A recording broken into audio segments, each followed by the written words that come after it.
Hello my dear students, a very good morning. So students, today I am taking chapter 5th of 10th standard from your first flight book, and this chapter is in parts. 5th chapter is part 1 and 6th chapter is part 2. The 100 dresses part 1 and the 100 dresses part 2. So today we will deal with part 1, the 100 dresses, written by Althusser Esther. So this is a very interesting chapter and this revolves around the sentiments of a school going girl. So everybody is not equal. Some are rich, some are poor, some are talkative, some are shy. So this depends upon the human nature and condition of their living. So the 100 dresses part 1 is the story of such girl, Wanda Petronsky. Wanda, yes, this is a very unique name, Wanda. So let's start what this chapter is about. Before you read, how do we judge the people around us? By their money, wealth, and possessions? Or is there something of more enduring value to look from in a person? So how you judge people around you? So how you tackle with them? So we say ना, the first impression is the last impression. तो आप किस तरीके से उन्हें समझते हो, किस तरीके से आप लोगों को फर्स्ट टाइम में जब आप देखते हो उनसे बात भी नहीं करते, तो अगर कोई वेल ड्रेस्ड है तो आप हाँ भाई पढ़ा लिखा लग रहा है, अच्छी फैमिली से लग रहा है, या फिर उसने कुछ इसी तरीके से स्लीपर्स या बहुत मड़ी से कपड़े पहने हुए हैं, तो आप इस तरीके से लोगों को जज करते हो. This story is a sensitive account of how a poor young girl is judged by her classmates. As I told, this story revolves around the sentiments of a school going girl.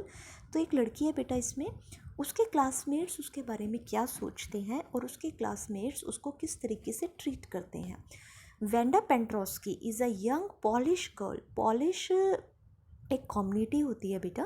Community in the sense ये एक cast होती है, community के लोग होते हैं, Polish people, who goes to the school with other American children in an American town. और वो क्या करती है, एक अमेरिकन, यानी कि अमेरिका में रिटर्न है ये स्टोरी. अमेरिकन कल्चर को बताया गया है यहाँ पे. पॉलिश कल्चर उसमें डिफरेंट है, जैसे अपने यहाँ पे कास्टेज होती हैं, इस तरीके से कास्ट है उसमें. These other children see Wanda as different in many ways. और इन बच्चों के लिए जो वेंडा थी वो एक हंसी का सेंटर थी, मतलब जितना मजाक उड़ाना होता था वो वेंडा का ही वहाँ पे होता था. Can you guess how they treat her?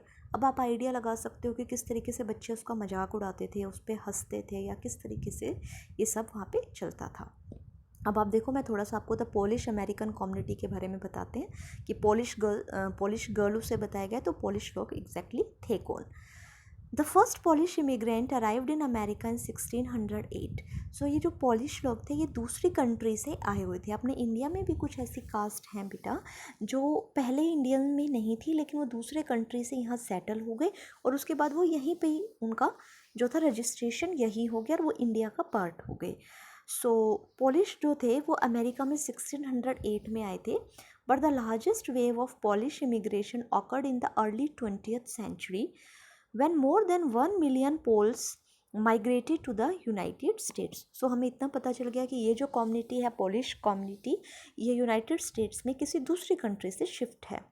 The Polish state didn't exist at the time and the immigrants were identified according to their country of origin rather than to ethnicity. They were identified as Russian Poles, German Poles, Australian Poles.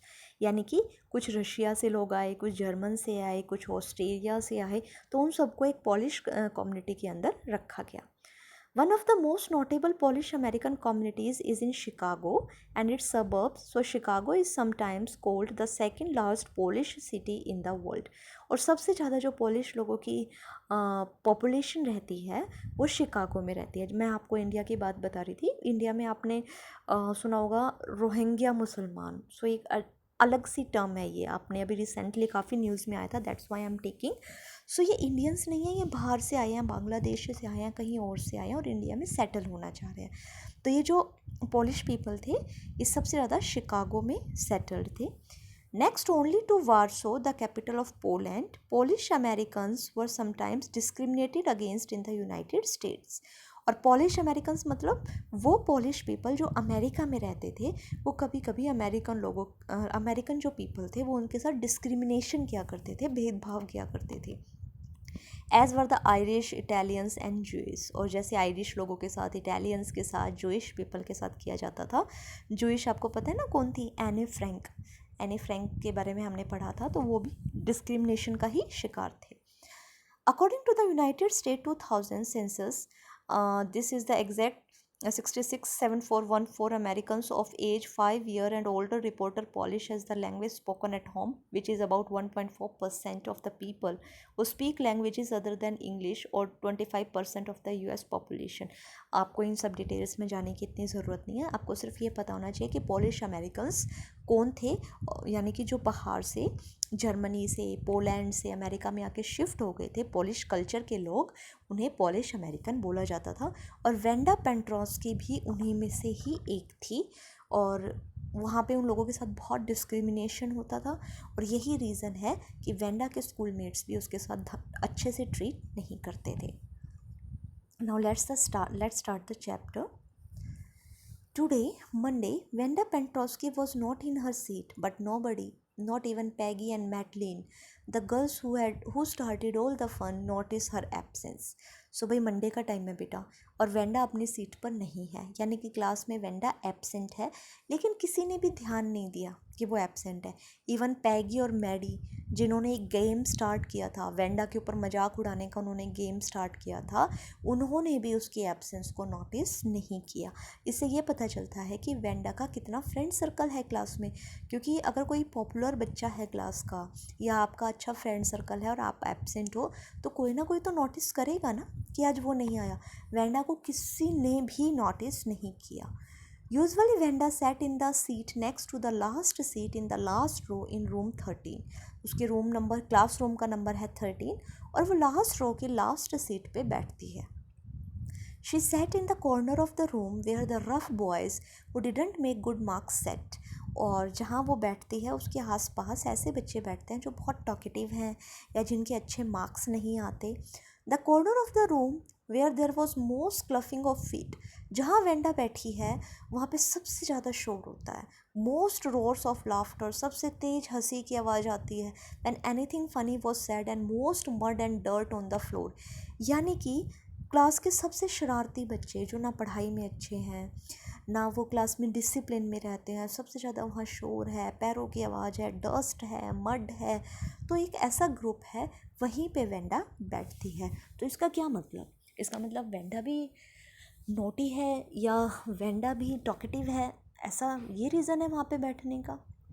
Wanda didn't sit there because she was rough and noisy. नहीं, ऐसा नहीं है। On the contrary, she was very quiet and rarely said anything at all. Wanda तो बहुत quite रहती है और hardly किसी से कुछ कहती है। And nobody had ever heard her laugh out loud. और किसी ने उसे बहुत ज़ोरों से हंसते हुए भी नहीं सुना था। Sometimes she twisted her mouth into a crooked sort of smile, but that was all. और कभी क्लास में बहुत ही ऐसी कोई फ़नी बात हो जाए जिस पे बहुत ही सब हंसने लगे, तो बस वो हल्का सा अपना फेस ट्विस्ट करती है, बस दैट्स ऑल। इससे ज़्यादा वो नहीं हंसती, यानी कि बहुत ही शांत, बहुत ही रिलैक्स्ड वो लड़की है। Nobody knew exactly why Wanda sat in that seat। और किसी को नहीं पता था कि वेंडा वहीं क्यों बैठती है, जबकि वो ऐसी नहीं है। ऐसा बोला जाता है ना कि आप जैसे हो आप उसी कंपनी में बैठोगे। जब वेंडा नॉइजी नहीं है तो वो इतनी रफ़ एरिया में क्यों बैठती है जहाँ पे इतने टॉकेटिव बच्चे हैं। Unless it was because she came all the way from Bogging Heights and her feet were usually caked with dry mud। और कहते हैं ऐसा हो सकता है कि वो बोगिंग हाइट्स बेटा उसकी कॉलोनी का नाम है। कभी कभी ना कॉलोनी के नाम से भी हमें पता चल जाता है कि आपका लिविंग स्टैंडर्ड कैसा है। फाइन। तो कहते हैं वो बोगिंग हाइट से आती है और उसके जो पैर हैं वो बहुत मिट्टी में भरे होते हैं, क्योंकि वो अच्छा एरिया नहीं है, वहाँ पे बहुत पुअर लोग रहते हैं, और मे बी पूरी क्लास ख़राब ना हो, पूरी क्लास डर्टी ना हो, इसलिए वो पीछे बैठ जाती है। But no one really thought much about Wanda Petronski once she sat in the corner of the room. और कहते हैं एक बारी वेंडा आके अगर क्लास में बैठ जाती है तो उसके बाद ना तो कोई उससे बात करता है और ना ही कोई उसको नोटिस करता है। The time when they thought about Wanda was outside of school hours. और जब इन बच्चों को वेंडा की याद आती है ना बेटा, वो स्कूल टाइमिंग में नहीं आती, पूरे लेक्चर्स निकल जाते हैं, पूरा स्कूल टाइम निकल जाता है, स्कूल ख़त्म होने के बाद इनको वेंडा की याद आती है, at noon time. when they were coming back to school or in the morning early before school begin. दो ही सिचुएशन में वेंडा याद आती है, या तो स्कूल स्टार्ट होने से पहले या स्कूल स्टार्ट होने के बाद. क्यों ऐसा क्या होता है उस time? when groups of 2 or 3 or even more would be talking and laughing on their way to the school yard. ऐसा ही होता है ना, जब स्कूल ऑफ होता है, आप अपने फ्रेंड सर्कल के साथ 2-3 स्टूडेंट्स एक साथ बातें करते हुए निकल रहे हो. Then sometimes they waited for Wanda to have fun with her. तो कभी कभी बच्चे डिसाइड करते हैं कि आज वेंडा का मजाक उड़ाएंगे, इसको थोड़ा सा टीज़ करेंगे, इसको परेशान करेंगे. तो बस उसी टाइम उन्हें वेंडा की याद आती है, बाकी उनको वेंडा से कोई दोस्ती या फिर वेंडा से उनको कोई लेना देना नहीं है. The next day Tuesday Wanda was not in school. Monday का दिन निकल गया, किसी ने नोटिस नहीं किया. ट्यूसडे का निकल गया, किसी ने नोटिस नहीं किया. And nobody noticed her absence again. तो ट्यूसडे को भी कोई फ़र्क नहीं पड़ा. But on Wednesday Peggy and Maddie who sat down front with other children who got good marks and who didn't track in a whole lot of mud did notice that Venda wasn't there. लेकिन Wednesday को पैगी और Maddie, देखो बार बार ये नाम आ रहा है because ये दो लड़कियां हैं पैगी और मैडी जो वेंडा को सबसे ज़्यादा परेशान करती थी. तो वेडनेसडे को पैगी एंड मैडी जो आगे की फ्रंट सीट्स पे बैठती हैं, अच्छे बच्चों के साथ बैठती हैं, इसका मतलब ये है कि वो काफ़ी अच्छी फैमिली से हैं, उन्होंने नोटिस किया कि वेंडा नहीं आई आज. Peggy was the most popular girl in school. तो जो पैगी थी ना, वो स्कूल की सबसे पॉपुलर गर्ल थी. She was pretty, she had many pretty clothes and her hair was curly. क्योंकि वो बहुत ही ब्यूटीफुल, बहुत ही स्मार्ट थी, तो वो थोड़ी सी हाईलाइटेड थी स्कूल में.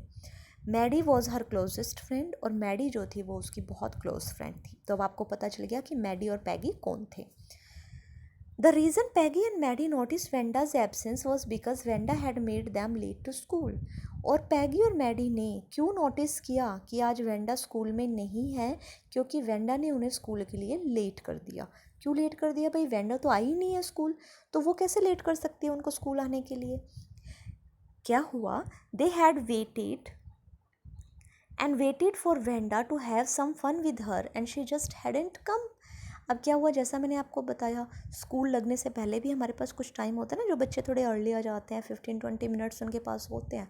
तो स्कूल के बाहर ना पैगी और मैडी ने सोचा कि आज तो वेंडा का मजाक उड़ाएंगे, वेंडा को आने दो. तो वो खड़े होकर उसका वेट करते रहे, लेकिन वेंडा आई नहीं. इसलिए उन्होंने नोटिस किया कि वेंडा तो स्कूल ही नहीं आ रही है 2-3 दिन से. They often waited for Wanda Petronski to have fun with her. अब ये बार बार जो बताया गया है हैव फन विद हर, ये भी आपको बताया जाएगा कि किस तरीके से वो उसको टीज़ किया करते थे. Wanda Petronski, most of children in room 13 didn't have names like that. कहते वेंडा का जो नाम था ना, वो बहुत अजीब नाम था. बच्चों के नाम बहुत अच्छे थे वहाँ पे क्लास में. जैसे they had name easy to say, easy नाम थे उनके लिए, लाइक थॉम, स्मिथ, एलन. बेटा ये अमेरिकन बच्चे हैं, हम जिस कल्चर में रहते हैं उस कल्चर के नाम हमें ईजी लगते हैं. जैसे आपकी क्लास में कोई पुराने टाइप का नाम आ जाए या कुछ अजीब सा नाम आए, तो आप उसका मजाक उड़ाना शुरू कर देते हो. तो कहते कि वेंडा का नाम ना क्लास में बहुत अजीब था, बाकी सबके नाम बहुत ईजी थे. There was one boy named Bounce. एक लड़का था पहले स्कूल में जिसका नाम बाउंस था, Willie Bounce. And people thought that was funny, और लोगों को लगता था कितना अजीब सा इसका नाम है. But not funny in the same way that Petronski was. लेकिन उसका नाम इतना भी फ़नी नहीं था जितना वेंडा पेंट्रोस्की. बहुत अजीब नाम है, बच्चे बहुत मजाक उड़ाते थे वेंडा के नाम का. Venda didn't have any friends. She came to school alone and went home alone. She always wore a faded blue dress that didn't hang right. अब देखो बेटा, उनके स्कूल में ना यूनिफॉर्म नहीं थी. बच्चे खुद अपनी चॉइस के कपड़ों में आते थे, और वो क्या करती थी बेटा, हमेशा एक ही तरीके के कपड़े से आती थी. ब्लू ड्रेस में वो हमेशा आती थी, जो काफ़ी फेड हो चुकी है. फेड क्यों हो चुकी है? क्योंकि डेली एक ही कपड़ा अगर पहनोगे आप, वो वॉश होगा या फिर आप उसको डेली पहन रहे हो तो उसका कलर फेड हो जाएगा. तो वो फेडेड ब्लू ड्रेस में आती थी. It was clean but it looked as though it had never been iron properly. अब वो जो लड़की थी चुप रहती थी, उसके दोस्त नहीं थे, डेली एक ही जोड़ी कपड़े में वो आती थी. तो लेकिन उसके कपड़े गंदे नहीं होते थे. डेली वो एक ही ड्रेस पहनती थी, बट वो बहुत क्लीन होती थी, लेकिन आयरन नहीं होती थी. तो आप समझ सकते हो कितनी पुअर लड़की वो थी, बट वो बहुत हाइजेनिक थी. Though she use to wear only one dress, but that was very clean. और यही रीज़न है कि डेली वॉश होने की वजह से उसका कलर भी फेड हो गया. She didn't have any friends but a lot of girls talk to her. देखो बहुत इंटरेस्टिंग है, उसका कोई दोस्त नहीं था लेकिन बहुत लड़कियां उससे बातें करती थी इन द सेंस उसका मजाक उड़ाती थी। Sometimes they surrounded her in the school yard as she stood watching the little girls play hopscotch on the worn hard ground. Hopscotch हम बोल सकते हैं बेटा, ये एक पैरों से खेलने वाला लंगड़ी टांग टाइप का कुछ गेम होता है जो वो खेलते हैं। तो वो क्या करती थी, वो अकेली रहती थी और लड़कियों को ग्राउंड में खेलते हुए देखती रहती थी। Wanda, Peggy would say in most courteous manner as though she were talking to Miss Mason. Miss Mason उनके टीचर का नेम है बेटा। अब जैसे हम अपने टीचर से कितना पोलाइटली बोलते हैं ना, yes ma'am, good morning ma'am, okay ma'am, like that. तो जो वेंडा थी, वेंडा पैगी ऐसे ही इतने प्यार से कैसे मजाक उड़ाते थे वो उसका, वो देखो कि वो ग्राउंड में खड़ी हुई है, वो लड़कियों को खेलते हुए देख रही है और पैगी उसके पास जाके बड़े प्यार से जैसे वो अपने टीचर के साथ बोल रही है ऐसे बोलती है, Wanda, she would say giving one of her friends a nudge. अपनी एक फ्रेंड को नज करते हुए यानी कि कौनी मारते हुए, क्योंकि उसे पता था कि वो क्या क्वेश्चन पूछने वाली है और उसका वेंडा क्या जवाब देने वाली है, क्योंकि वो डेली एक ही क्वेश्चन उससे पूछते थे और वो एक ही जवाब उन्हें देती थी।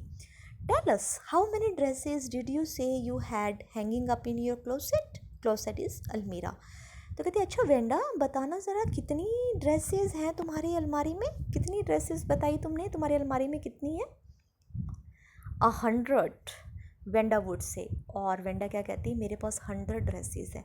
अब देखो बेटा, नेचुरल सी बात है, जो लड़की डेली एक ही कपड़े में आ रही है, एक ही ब्लू फेडेड ड्रेस में आ रही है, वो किसी को बोले कि मेरे पास तो 100 ड्रेसेस हैं, तो सबको क्या लगेगा कि यार ये फेंक रही है, या फिर ये अपनी बड़ाई मार रही है, या फिर ये बहुत बढ़ा चढ़ा के बात कर रही है, like that. 100, exclaim all the girls incredulously जैसे मजाक उड़ाते हैं ना, इस तरीके से। And the little one would stop playing hopscotch and listen.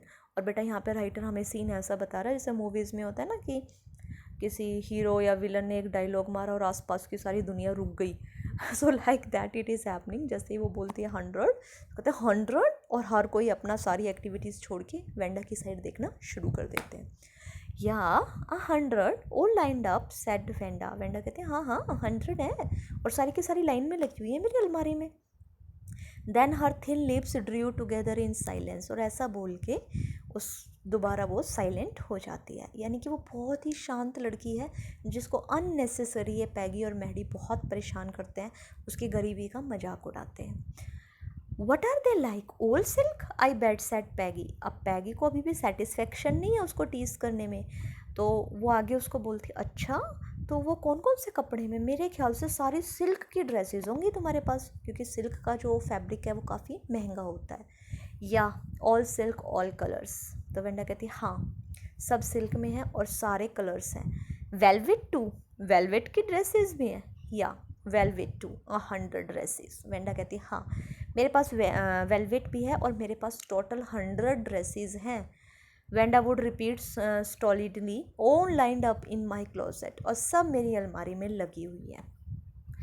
Then they would let her go. इतना बोलने के बाद वो उसे जाने का परमिशन देते हैं, अच्छा ठीक है जाओ। And then before she go very far they couldn't help bursting into shrieks and peals of laughter.